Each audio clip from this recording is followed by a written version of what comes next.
police chase from Scott County to Madison County with an 8-month-old in the back seat continues to be investigated by state police. We'll have the latest coming up. This summer's storms caused damage to a Girl Scout camp. We'll show you how one camper is trying to get it repaired. What do Kentuckians think of Governor Steve Beshear during his final months in office? A new WKYT Herald Leader Bluegrass poll has the answer. Tracking, alerting, protecting. This is WKYT News at 5. We are learning more today about a man police say stole a car with a baby inside and then led police on a chase. Police say Sidney Fee stole the car from a gas station in Georgetown before driving to Madison County, where he crashed on 4 Mile Road.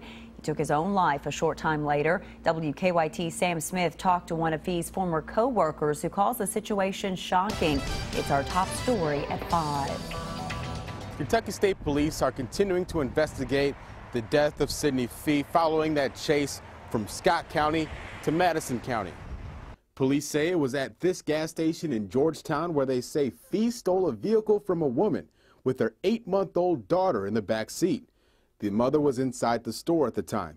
Her 16-year-old son was pumping gas into the car. And our perpetrator approached him, hung the gas nozzle up, pushed him away from the vehicle, and then jumped in the vehicle while the teenager was trying to stop him, but wasn't able to. Fee and the stolen vehicle were found in Madison County. He would eventually shoot and kill himself. The infant in the back seat was safely recovered and returned to her mother. The child is doing okay. The 35-year-old Fee used to work at Fitness 24/7 in Berea. You know, his wife used to come in here. They just had a baby. His father used to come in here. They were very nice, very polite. His former co-workers can't believe what happened. Anytime somebody takes their own life, it's just, you wish you could know why. Bowling Funeral Home in London will handle Fee's arrangements. In Madison County, Sam Smith, WKYT. There will be a memorial at Bowling Funeral Home on Saturday at 2 p.m. It has been a stormy month across the area. Some people still dealing with the aftermath. A Girl Scout camp on the Morgan-Menifee County line is among the areas cleaning up the damage. WKYT meteorologist Jim Caldwell shows us how one camper is trying to help. The story is new at 5 o'clock. We all know that it has been a very stormy summer all across central and eastern Kentucky. One of the areas impacted by some of the stronger storms was a Girl Scout camp in Wellington community. While girls were at Camp Judy Lane, a sleepaway camp for the Girl Scouts, storms rolled through and caused damage to the camp. We did encounter a severe thunderstorm on our camp property, and a few trees were uprooted, limbs, fell, damaging tents, the edges of some cabins, and we had, just other property damage just due to the trees uprooting. Insurance adjusters are visiting the campsite today to see what assistance they'll be able to provide. But one young lady who calls the camp her second home didn't want to wait this long. Yes. I mean, why is it so important? It's important because it's where I learned how to make new friends no matter how different they are from me. And it taught me to be more courageous, and it's a great place for girls of all ages to go. She begged to stay at camp to help clean up after her time was cut short due to the storms. They could not allow her to do that, but with their permission, she started a GoFundMe page. Yeah, I want it to continue to be a place where girls can learn to be themselves and make new friends. Now, they are still allowing some weekend sleepaways for some of the girls, but to get it back full operational, they're going to need the funds, and you can help by visiting the link on our website, WKYT.com. And for sales, I'm WKYT meteorologist Jim Caldwell. And the goal for the GoFundMe page is $10,000. At last check, it had reached $700 in just less than 24 hours. And during the story, Amber was telling me she has pleasant memories of that camp. I do. I was a Girl Scouter there many years ago. Very special place for sure. Well, this kind of weather would be perfect for camping out. Great weather to end the month of July. You're going to have some really nice days to enjoy these conditions out there. WKYT Chief Meteorologist Chris Bailey's here with an early check of the forecast. Hi, Chris. And a smile on my face to boot, so you know it's a pretty good forecast. I'm tired of being the bearer of bad news this summer. really back to the past winter as well. But overall, beautiful conditions out there. Look at our sky. As blue as September, and the air is as dry as September as well. And oh yeah, you've got the green grass of Kentucky, courtesy of the record rains of the summertime. 84 right now, Lexington. Humidity, though, at this time yesterday was at 85%. It's now at 46%. Winds are coming at us from the northwest at 12 miles an hour, and the visibility goes on and on and on. No haze to be found in the air. Low and mid 80s. As a matter of fact, 84 seems to be the number of the hour in just about the entire region. Defender with nothing on it. That's certainly some welcome news. If you're out this evening, it's a quick drop in temperatures from the low 80s to the upper 60s to around 70 by 11 o'clock. Weather headlines when I come back in a few minutes. We'll talk about the great weather rolling on, and then we start to focus on not just the weekend, guys, but next week. First full week of August looking fairly tame, and dare I say even cooler? 7-day forecast in about 10 minutes. Chris, see you then. Thank you. A gas leak caused an evacuation on the UK campus this morning. A construction crew hit the line while working on Woodland Glen 5, one of 3 residence halls under construction. That same crew hit the same line Tuesday night. 250 people in 3 residence halls had to be evacuated. On campuses, there's a lot of drills, and so every time I hear the fire alarm go off, I'm like, oh yeah, it's no big deal. I can just stay here for a couple minutes. I don't have to leave right now.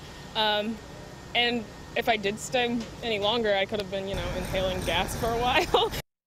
The state is making it easier to find those who hit a gas line because they didn't call 811 first. We're going to show you how the process now works. That's coming up on WKYT News at 5:30.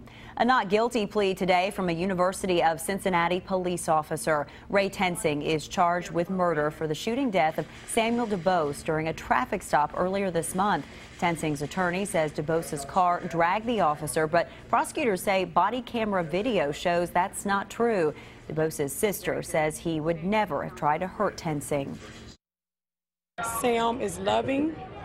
Sam would have never did to that police officer what that police officer did to Sam. That's what I can tell you. Sam would have never done that to him. He would have saw another human being. A judge set Tensing's bond at $1 million. A judge has cleared a former high school girls basketball coach on sex-related charges. Our county-by-county coverage begins in Harlan County. Anthony Nolan was accused of using his cell phone to record his players in the locker room at Harlan County High. The judge found the sheriff made false statements during his grand jury testimony. Players say the phone was in a bag where it couldn't have recorded them. No criminal activity was found on Nolan's phone or computer. He is still a teacher at the school. The family of a man who died of a drug overdose in jail has filed a wrongful death lawsuit. Corey McQuarrie died last August. Investigators say he chewed on methadone-soaked underwear brought in by Michael Jones. The Jessamine Journal reports the lawsuit claims the jailer and employees didn't provide enough supervision or a safe environment for McQuarrie. It also says the jail officials should have known, based on both men's past, that Jones might bring in drugs and McQuarrie might take them. Jones faces manslaughter and other drug charges in McQuarrie's death. The legal battle over Louisville's new minimum wage might go straight to the state Supreme Court. Louisville television stations reporting the business group challenging the wage has bypassed the Court of Appeals and asked the state Supreme Court to take the case immediately. Lexington's Urban County Council considered a higher minimum wage, but tabled it until Louisville's case is resolved. For 3 decades, he has been a force in Kentucky politics. Now, Governor Steve Beshear's final term is winding down. New at 5, WKYT political editor Bill Bryant has the latest WKYT Herald Leader Bluegrass poll. Good evening. First up in the brand new WKYT Herald Leader Bluegrass poll is a report card for Governor Steve Beshear. He was elected to the state's top job in 2007, ousting incumbent and scandal-plagued Governor Ernie Fletcher. If it weren't for term limits, Beshear might be in good standing to win a 3rd term. The Bluegrass poll found 51% of likely Kentucky voters approve of the job he's doing as governor. 33% disapprove, while 16% were unsure. It really is remarkable considering after 8 years to have this approval rating, a largely scandal-free administration. But what's really remarkable is you think about the antipathy Kentucky voters feel towards President Barack Obama, and you consider that Governor Steve Beshear has really been the poster child for implementing what's derisively called Obamacare here in Kentucky. Now ahead on WKYT News at 6, the race to replace Beshear. Find out who's ahead, Republican Matt Bevin or Democrat Jack Conway. Survey USA talked to 1,000 people across Kentucky between July 22nd and 28th for the Bluegrass Poll. It's conducted for WKYT, the Herald Leader, WHAS-TV, and the Courier-Journal in Louisville. Bill Bryant, WKYT. For a detailed look at the Bluegrass Poll results, just go to WKYT.com.